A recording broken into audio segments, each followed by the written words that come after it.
Uma eternidade depois... Tem uma autora que fala muito sobre o tornar-se negro.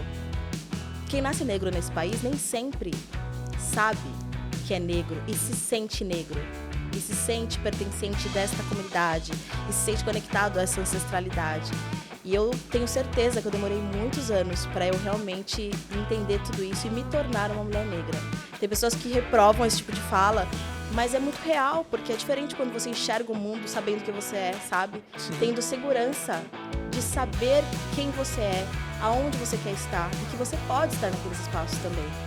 Então, acho que o quilombo mudou minha vida e é por isso que eu me dedico tanto hoje a fazer as pessoas entenderem o valor que tem essas comunidades e essas pessoas que residem nesses espaços de resistência.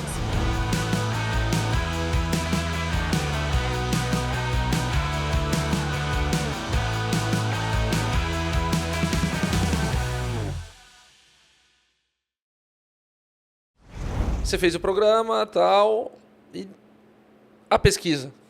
A pesquisa foi nesse momento de ter ingressado na área acadêmica. Eu queria fazer um mestrado, né? Eu falei, não, agora se eu vou de vez, né? E aí eu lembro que eu tinha acabado de voltar de Dubai e eu queria falar sobre a hospitalidade árabe. Porque a minha relação com a comida, ela sempre foi uma relação de muito afeto.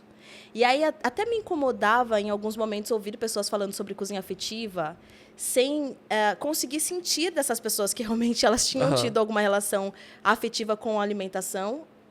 Porque na maioria das vezes parecia que elas só estavam usando daquilo para se promover, né? E começar a falar que elas estavam usando de comfort food nos restaurantes para, de alguma forma, chamar a atenção de pessoas que queriam esse tipo de alimentação. A gente sabe que acontece muito isso. A pessoa começa a falar que cozinhava com a avó, mas, na verdade, nunca tinha entrado na cozinha com a avó, não sabe nem o que ela fazia. Sim. Então, eu queria falar sobre a hospitalidade árabe, porque os árabes têm essa relação com o alimento, que é muito próxima. E aí eu lembro que um professor ele falou, mas por que você não fala sobre alguma coisa que seja mais próxima a você, né? Que fale quem você é. Por que você não fala sobre os quilombos que ainda existem no Brasil? E aí eu lembro que eu virei para ele e falei assim, mas professor, quilombo no Brasil? Caraca. O que eu vou falar de quilombo, sabe? De lugares que não existem mais? Que eu vou lá visitar ruínas, né, desses lugares? Sim. E eu lembro que eu fiquei com muita vergonha, porque ele falou, Aline, não, existem quilombos remanescentes até hoje. E são muitos quilombos no Brasil inteiro. E aí eu fui investigar no mesmo dia. Eu lembro que eu cheguei em casa e, assim, foi muito rápido. Dei um Google ali e vi que realmente tinham muitos quilombos e comecei a me interessar pelo assunto.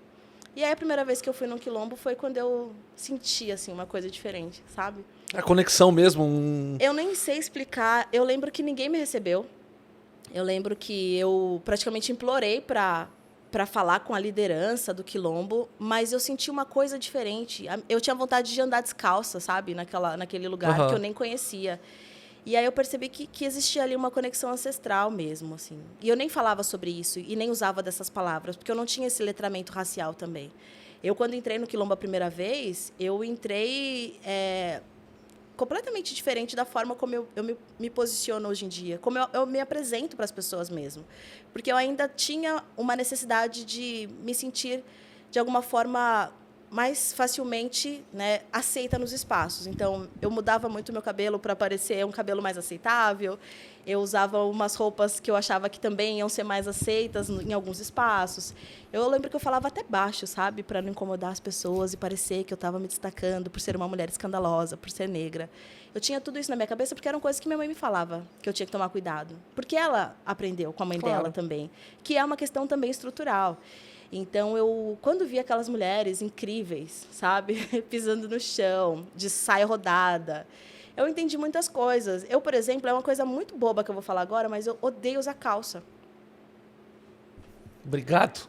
Você também odeia usar calça? Odeio. Eu adoro minhas bermudas brancas. Com esse look, né? Bermuda branca. Olha ele lá. Camiseta preta.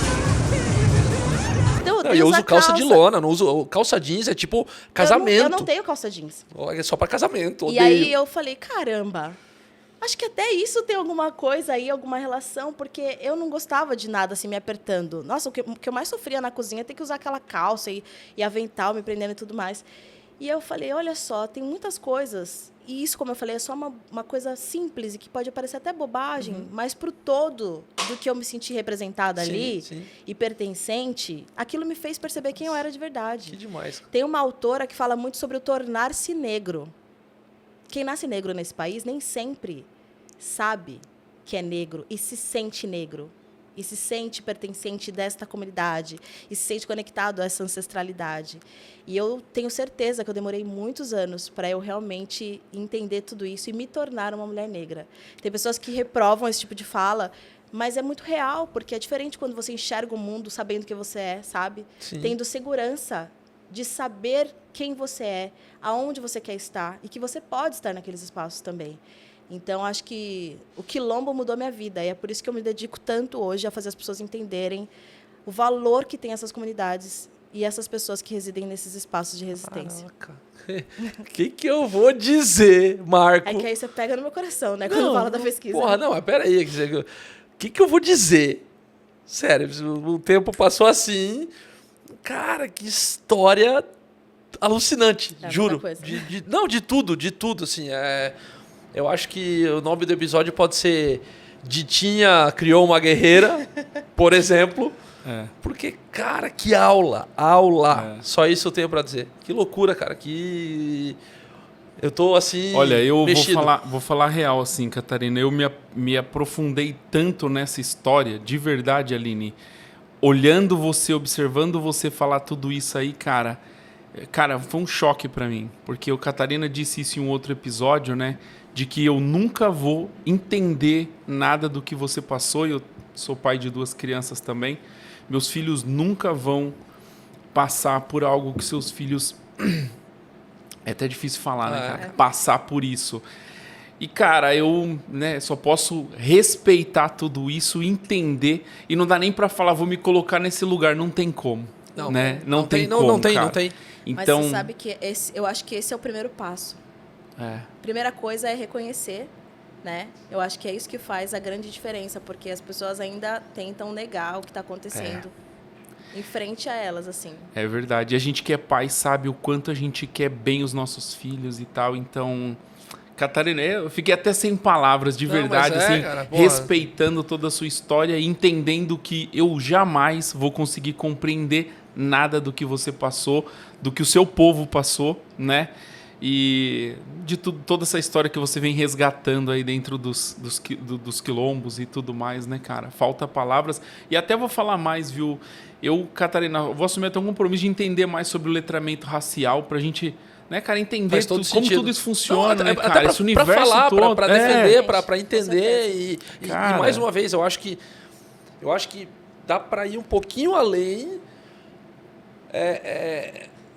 Isso é uma maneira de educação, isso é uma maneira da gente entender, isso é uma maneira de respeito, isso é uma maneira de, não vou falar se colocar no lugar do outro na questão dores, mas se colocar no lugar do outro de falar, eu preciso saber, eu preciso entender, eu preciso mais identificar. Porque quando pode estar acontecendo, pode estar acontecendo comigo. Exatamente. E eu preciso identificar. Eu acho que essa é um grande X, sabe? De falar, isso eu tenho que saber identificar. Porque na piadinha, na brincadeirinha, no jeitinho, mas eu tenho que identificar.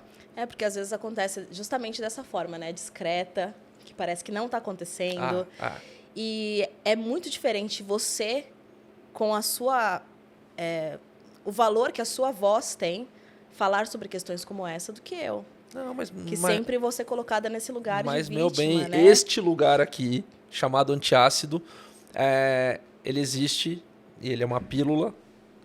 E a pílula, às vezes, te cura a dor, às vezes te dá uma coceira, às vezes te dá uma reação, às vezes é um antidepressivo que você toma há muito tempo, às vezes é um anticoncepcional que você toma meia vida, ela pode ser muita coisa. E eu acho que cada vez mais faz sentido a galera que acompanha, a galera que escuta, entender um pouquinho da pílula, entender um pouquinho desse espaço que eu sempre vou falar e eu vou continuar dizendo que pode sentar um dia alguém aqui do meu lado que tem uma opinião extremamente inversa da minha. E eu acho que o grande ponto da história inteira é entender que somos seres humanos, antes de qualquer outra coisa, seja uniforme, seja bandeira, seja o que for. Somos seres humanos. Essa deveria ser a premissa, né? Mas não é. Não é. E outra, e não é fácil, aí que tá, assim, não é fácil, mas a gente tem que se despir de muita coisa Sim. e muita coisa cultural mesmo, estar nu culturalmente para estar aberto a entender, estar aberto a aceitar, estar aberto a sentir. Então, essa premissa para mim toda, cada vez que a gente fala, cada vez que a gente toca, cada vez que é porque tem que tocar, é porque tem que falar, e eu acho que isso para mim é importantíssimo. E eu vou te dizer, vou alongar aqui para o Marco, eu fico honrado de a gente ter esse espaço e poder falar disso, entendeu? Muito Acho que foda. isso para mim Eu sempre falo sobre isso, né? Acho que é importante. Eu sempre agradeço pela escuta. Uma professora minha, uma vez, ela teve um momento que a turma estava muito assim alvoroçada no mestrado. Uhum. E a professora doutora Sênia, inclusive, que eu admiro demais, e ela levou um texto do Rubem Alves, chama Escutatória o texto. Aí você pegou num ponto fraco meu, tá? Eu carrego esse texto para a vida e falo para as pessoas sobre esse texto e o quão importante é esse texto, para a gente entender a necessidade de nós, às vezes, pararmos de falar tanto e a gente praticar a escutatória, sabe? Então, assim, essa escuta que vocês têm praticado já é muito importante, porque já é um grande passo.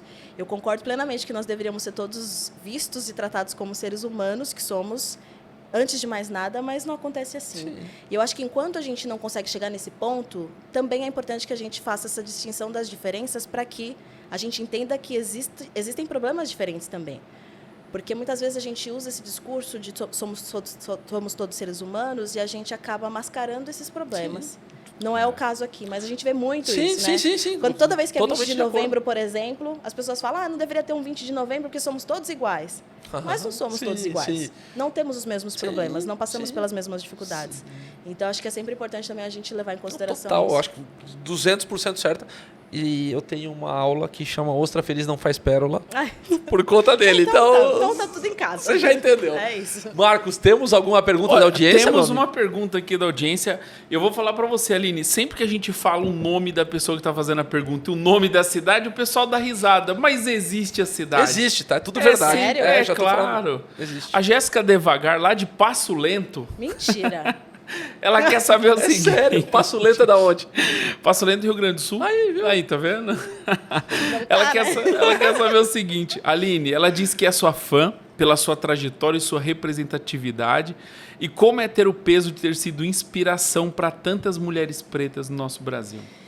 Caramba, então, vocês sabem que demorou para eu entender esse rolê? Sério? Porra, demorou muito. Na verdade, eu vou falar para vocês que quando eu entendi mesmo isso de, olha, você pode ser uma inspiração para alguém, foi quando eu entrei como professora na Embi Morumbi, que aí eu era professora lá realmente, e eu tive 2 alunas negras nessa turma.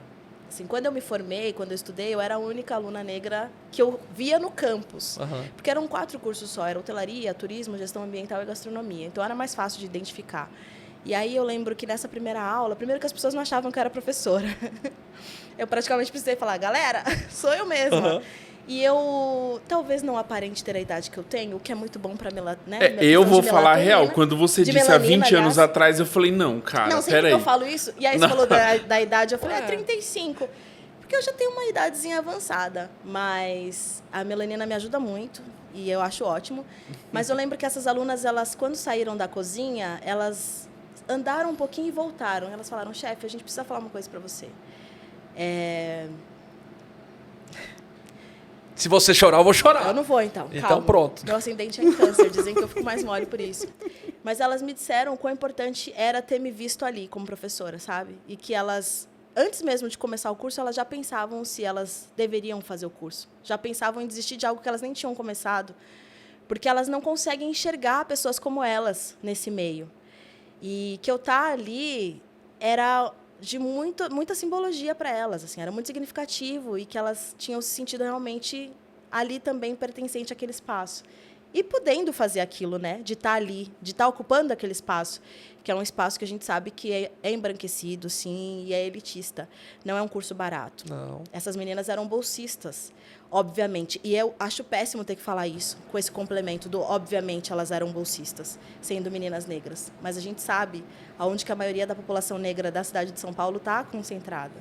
Em lugares como o que eu morei, Cidade Tiradentes, né? Os lugares que são marginalizados. Então, é muito difícil eu colocá-las nesse lugar, mas eu tenho que ser realista para justamente a gente entender a realidade e não ficar fingindo que ela não existe.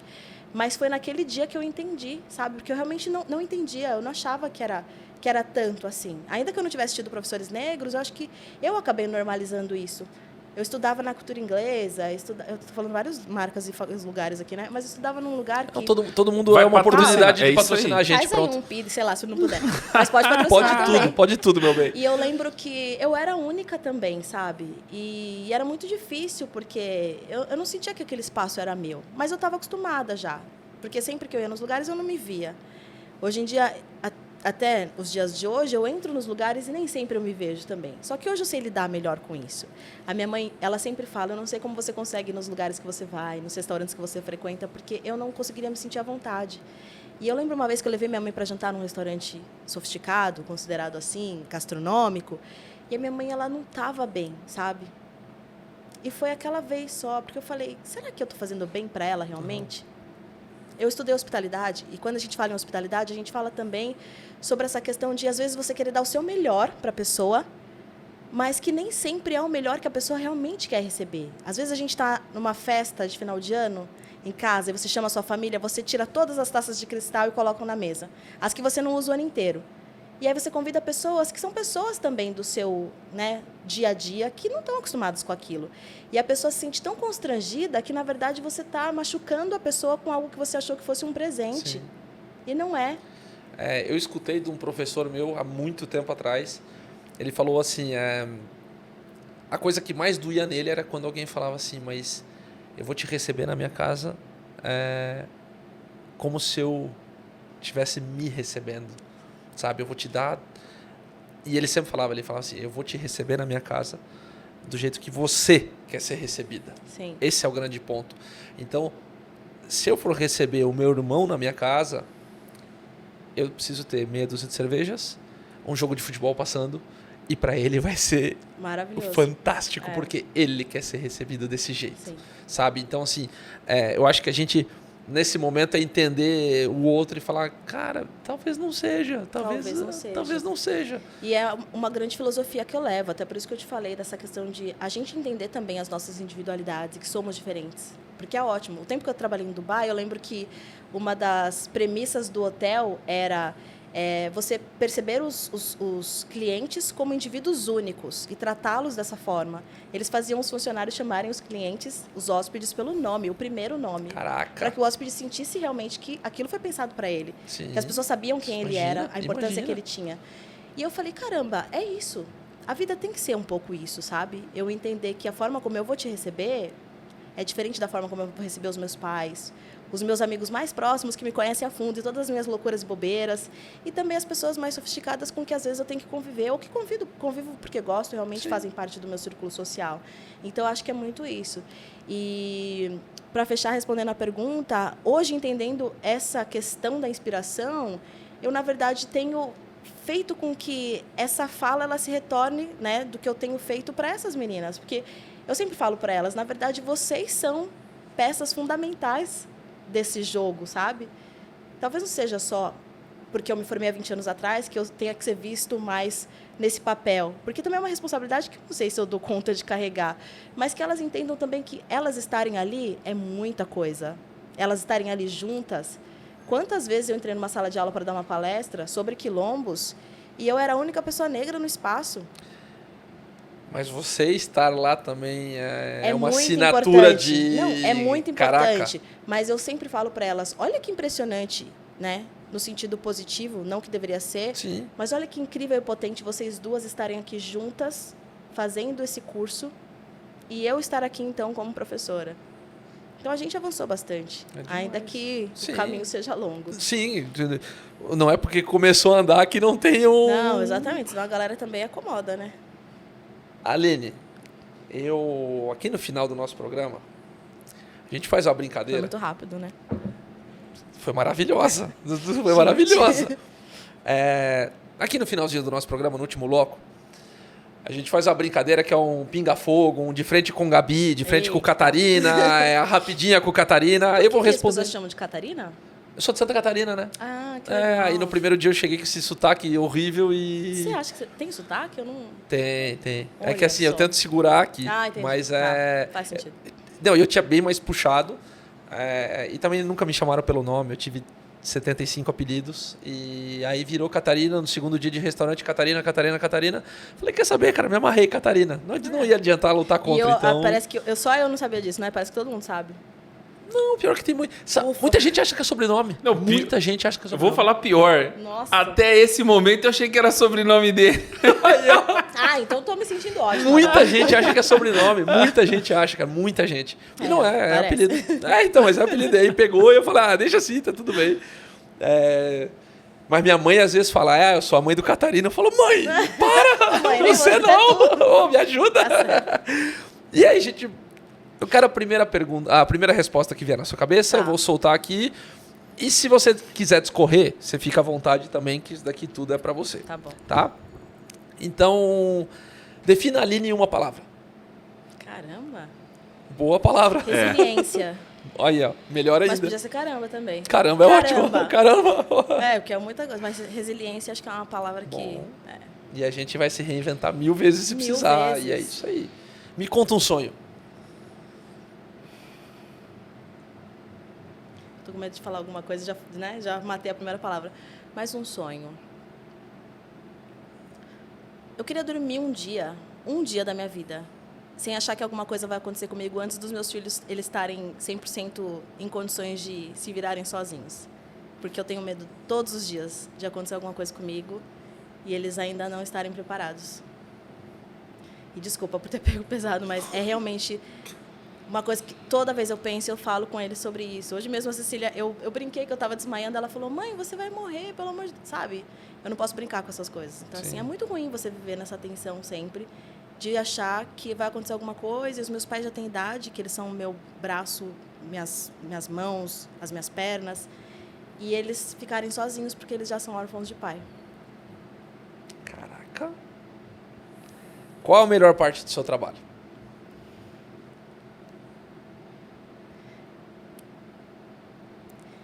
Eu acho que é a minha dedicação a ele, sabe? Eu poderia falar que é a minha pesquisa, porque é o que tem me encantado mais, assim, os olhos, mas tudo que eu me proponho a fazer, eu realmente me dedico. Mesmo quando eu não estou fisicamente em condições de fazer, sabe? E eu me preocupo muito, assim. E eu me preocupo demais até, porque eu me preocupo com o que as pessoas vão falar. Eu tenho trabalhado com a internet e eu me preocupo todos os dias com o que as pessoas falam sobre, porque eu deveria ser uma pesquisadora e enfim, por eu estar na pesquisa realmente, já faz um tempo que eu não publico nada, e às vezes eu mesma me coloco nessa pressão, sabe? O quão pesquisadora eu sou, o quão cozinheira eu sou, porque eu não estou no restaurante, as pessoas às vezes acham que realmente o sucesso de um cozinheiro é estar num restaurante, é ter aberto um restaurante, é ter, sabe, chefiado um restaurante a ponto de ter ficado renomado nesse papel. Então, eu fico me cobrando o tempo inteiro, sabe? Achando que eu não sou boa o suficiente. Mas eu acho que é a dedicação, porque desde sempre, assim, desde quando eu comecei, eu sempre fui muito dedicada. E a pior? Pior. Talvez a pior seja essa. Um julgamento. Não só o julgamento, mas eu acho que ao mesmo tempo eu fazer tantas coisas. Porque não é bom. Eu faço muitas coisas porque minha mãe me ensinou que eu tinha sempre que ter alguma coisa na manga, sabe? Sim. Então, se não der certo isso aqui, eu tenho isso aqui. Quando eu dava aulas, eu sempre dava aula em 3 lugares diferentes. E é horrível isso. Não é legal viver assim. Seria muito legal se eu pudesse só me dedicar a uma única coisa. Claro, então, a partir de agora você faz a pesquisa, ganha pra isso e Exatamente. vai ser feliz. E eu já pensei várias vezes, mas e como é que eu faço com todas as Sim. outras coisas, sabe? E se der errado no meio do caminho? Como é que eu vou me virar? Então, acho que a parte ruim é essa dispersão, que não é, né, algo que eu queira, assim, não é algo que eu realmente planejei que fosse dessa forma, mas essa coisa de ficar tirando para todos os lados para ter segurança de alguma forma. Meu maior medo é? Acontecer alguma coisa com os meus filhos. E a maior alegria? Os meus filhos. Maravilha. Se você não respondesse isso agora... Os meus filhos. Eles Eu são tão adivinhei de leve. incríveis, gente. Assim, eles são muito incríveis. Eu acredito. Eles são muito incríveis. Vocês, olha... Da próxima vez você vai trazer eles. Vocês precisam conhecê-los, porque eles são fantásticos, assim. Maravilha, Eles que são demais. crianças. Eu sei que todas as crianças e todos os pais vão falar isso, mas vocês precisam conhecer os meus filhos, que eles são incríveis. Ô, Aline, uma vez eu tava conversando com um amigo e aí eu comecei a falar assim dos meus filhos, né? Eu falei, meus filhos são incríveis. Ele falou assim, cara, todos nós que somos pais. Exatamente, que loucura, né? Mas a gente sempre Mas eles acha, são, né? de verdade, São, eles são, né? Eles ensinam muito pra gente. Muito. Um defeito? Um defeito é eu sempre achar que não tá bom, sabe?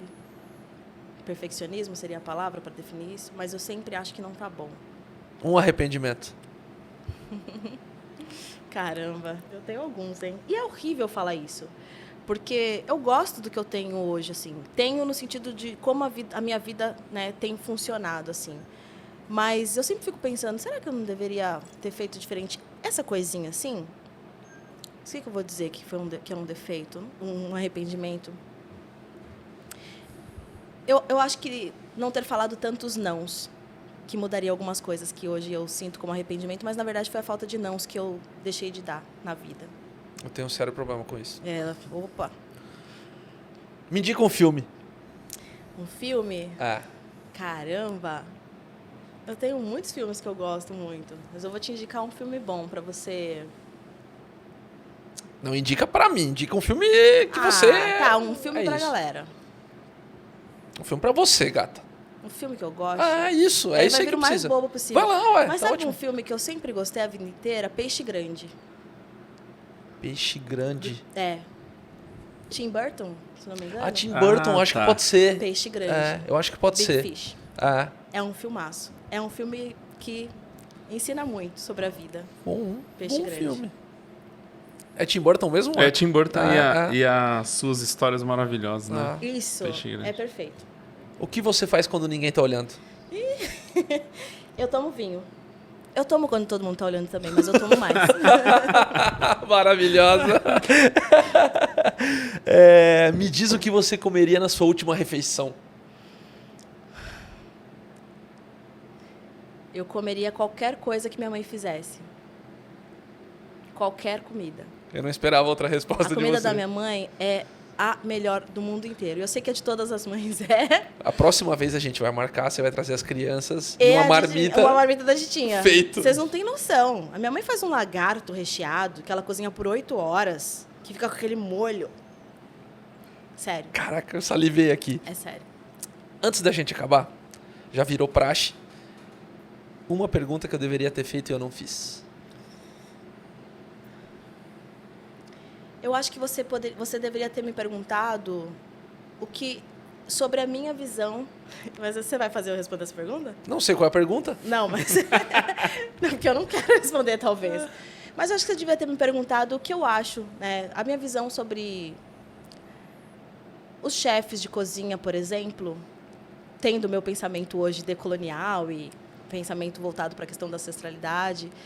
A minha visão sobre os chefes de cozinha que muitas vezes se apropriam de ingredientes ou tecnologias ancestrais e eles usam disso com a intenção ou a fala de que estão usando para popularizar de alguma forma, para ajudar essas comunidades, e na verdade eles não o fazem. Você não vai acreditar. Essa era a minha pergunta. Mentira. Vai lá. Eu tava com essa na cabeça. Poxa, essa era a mesma pergunta que eu ia Tá fazer, escrito aí, né? Catarina. Era a mesma pergunta. Eu tenho um problema sério com esses chefes. Eu tenho um problema sério porque, por mais que eu tenha amigos próximos que, de alguma forma, tiveram esse contato com esses chefes, que foram algumas dessas comunidades e, de alguma maneira, aprenderam ali. E eu uso o termo se apropriaram, e eu sei que isso vai ser muito polêmico aqui, porque é um programa que muitos cozinheiros profissionais assistem. Eu entendo que esses meus amigos, por mais que vejam que esses chefes estavam fazendo algo positivo, muitas vezes eles não entendam a totalidade do problema quando isso não volta, não é devolvido de alguma maneira para a comunidade. Existem formas dos chefes eles dizerem que isso está sendo devolvido para a comunidade, mas a gente sabe que nem todas estão realmente recebendo o justo por tudo aquilo que eles entregaram, de mão beijada e com muita simpatia, e tendo acolhido esses chefes e que, na verdade, eles não receberam. Eu fico não só chateada, Porque chateada seria um sentimento, assim, comum e leve e tranquilo. Mas eu vou te dizer que eu tive momentos da minha vida, da minha trajetória profissional, que eu senti um incômodo muito profundo, a ponto de sentir repulsa. Tem restaurantes que eu não coloco os pés. Mas Por aí, conta disso. aí eu vou te fazer uma outra pergunta, Claro. tá? Que tem relação, e aí é mais curiosidade, e eu quero que tu explane um pouquinho. Será que esse... E aí eu não vou falar de apropriamento, porque daí aí não é discutível, mas... Sim. Mas será que essa divulgação, tá? Essa divulgação não é mais ou menos o que aconteceu muito em rodízio de sushi, por exemplo? Sabe? Porque, Sei. porque assim, acaba... E aí, mais uma vez, eu sei que eu estou olhando tudo com bons olhos e com quase romantizando um pouco o negócio, mas rodízio de sushi, não é nem popularizar, mas ele aproximou muito. Não é todo mundo que pode sentar e comer um omakase, Sim. enfim. Então, assim, eu acho que talvez não é o melhor arroz, talvez não é o melhor peixe, mas, queira ou não, aproximou, entende? Então, assim, eu entendo, mais uma vez, eu não estou eu comparando, entendi, tá tudo seria bem. comparar o seu braço esquerdo com a sua perna direita e falar, pô, qual que você gosta mais que eu vou arrancar Não, mas sabe? eu vou te tranquilizar, porque eu, nas minhas aulas, já fiz essa comparação. Porque eu acho que é um pouco disso, sabe? Mas eu também não aprovo. Porque é uma cultura ancestral também, que, de alguma forma, também foi popularizada de uma maneira que não deveria. Para quem que chega essa informação e para quem que chega esse acesso a essa cultura que foi popularizada dessa forma? Quem são as pessoas que pagam num rodízio japonês R$50 e não vão conseguir pagar R$500 nesse rodízio? São pessoas que, na maioria das vezes, vieram de lugares como o que eu vim. E aí, será que está certo essas pessoas elas só terem condições de acessar esses espaços, de consumir esse tipo de... Você está entendendo onde eu quero chegar? Entendo, mas aí... A gente tem uma dificuldade absurda de acesso, de informação nesses lugares, nesses espaços. Mas aí eu vou te reperguntar. Então, seria melhor não fazer... Porque, assim, tu entende? Não, o que eu quero te entendo. dizer é assim... Mas por que tem que ser feito... Por que não pode ser feito de uma maneira que possa também ser possível essas pessoas receberem o que é considerado bom?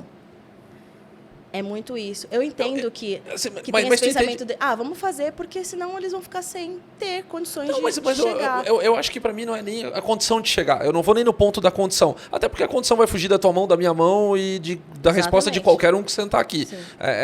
Mas o que eu... E aí, mais uma vez, olhando a história inteira com bons olhos, tá? Eu tô tentando tirar a limonada desse limão, assim. Mas se isso daqui custa 50, 100 ou o que for... É melhor eu tirar essa informação, porque assim, ele não vai conseguir chegar nos 500, entende? Infelizmente. Não, ele conseguiria, mas a gente vai ter que pensar em questões estruturais. Então, mas é isso, aí a resposta também não sai da gente, saca? Eu acho que esse é o ponto eu entendi o seu ponto. A minha preocupação é que a gente sempre fica pensando em que a gente tem que dar... Eu sei que vai ser muito pesado o que eu vou falar, talvez eu deveria ter usado um exemplo melhor, mas das migalhas para essa população ou para esse tipo de público, entendeu? Às vezes, nos supermercados lá do bairro dos meus pais, que os meus pais moram na cidade de Tiradentes até hoje, a gente não encontra brócolis, que para qualquer pessoa vai ser uma coisa muito normal. E aí já aconteceu de eu perguntar no supermercado e as pessoas não saberem ou por que não tem, ou até o que é brócolis. Já aconteceu. Vai parecer muito absurdo, mas já aconteceu. Então, você entende que existe uma escolha do que vai ser comercializado ali? Eu poderia comprar um brócolis, eu tinha dinheiro para comprar brócolis. Sim. Mas alguém decidiu por mim que eu não teria brócolis ali para comprar, porque eles decidiram que é um produto que não é para mim. Então, eu vou te deixar essa outra reflexão, esse outro ponto de vista. As pessoas, quando eu digo as pessoas que têm mais poder, obviamente, decidirem por nós o que a gente pode ter acesso, o que a gente pode consumir. Decidirem por nós se eles vão deixar o que é considerado muito bom ou as migalhas, as sobras daquilo. É uma boa reflexão. É algo para se pensar. Não, porque, mais uma vez... Mas é realmente para pensar durante um tempo, porque eu já pensei como você pensa, e muito mais do que como eu penso hoje, porque a minha vida foi toda pautada nesse pensamento, porque eu convivi com pessoas que sempre pensaram assim. Então, eu também enxergar diferente... tem sido uma construção. Eu venho me educando todos os dias. Ai, que maravilha, e que, mais uma vez, que maravilha, porque talvez é numa visão dessa diferente que exista uma saída, existe um outro campo para falar, pô, peraí, até um modelo de negócio, um modelo de acessibilidade, enfim, eu acho que justamente daí que saem coisas incríveis e coisas boas, assim, porque realmente com essa sua última fala do brócolis, cara, fala, pô, peraí, cara, então... Eu tenho uma lista do que eu não, já porque não encontrei. assim, não é um caviar, é um brócolis, cara. Exatamente, mas é isso que choca, sabe? É isso que choca. Mas é importante falar sobre, porque às vezes as pessoas não tiveram a vivência de estar nesses espaços e sentir realmente na pele que isso acontece.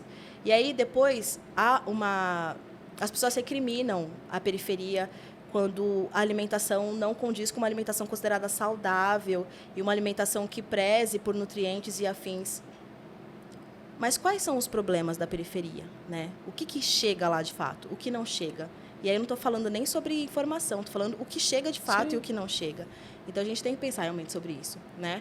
Porque a gente não pode também esperar que o governo resolva. Não é a saída de tudo. E ficar esperando, porque eu entendo, eu falei, um problema estrutural, e você falou, realmente é muito mais embaixo o problema, e de fato mas não dá para sentar e ficar esperando. Não, sem dúvida, né? Sem dúvida, mas vale a reflexão demais. E nós somos cozinheiros, né? Vale a reflexão demais. A gente pega mais ainda essa responsabilidade pra gente. A gente entende que a gente também tem que pensar nisso. Não dá para pensar só no usar, né, só na questão de manusear uma panela com ingredientes dentro e se fechar para isso. Jamais, jamais. Até porque talvez o maior transformador que exista seja o alimento, né? E o acesso e tudo que permeia isso tudo. E o alimento dá respostas para tanta coisa. Questões históricas, sociais, políticas.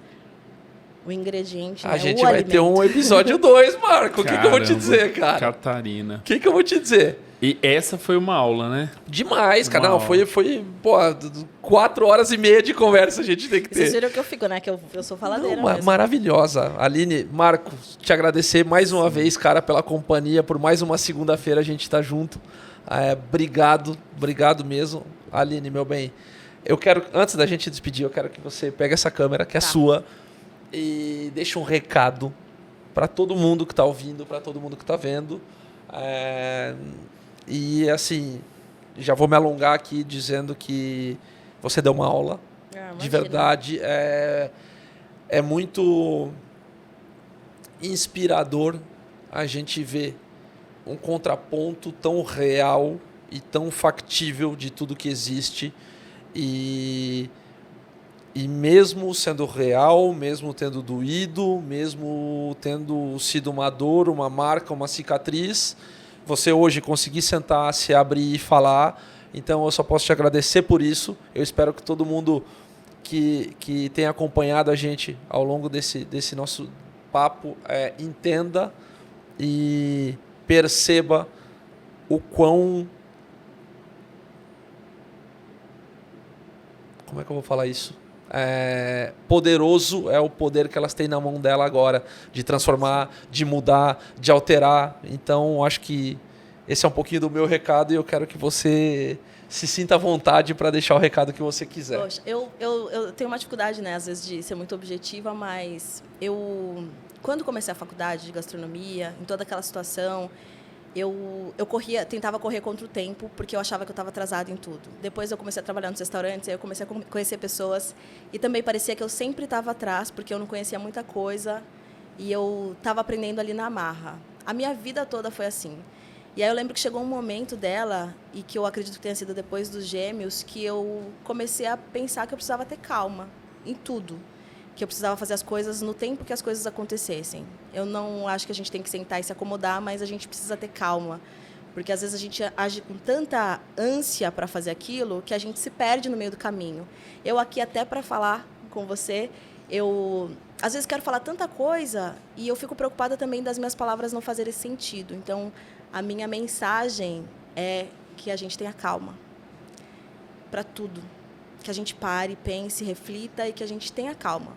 Porque as coisas elas vão acontecer.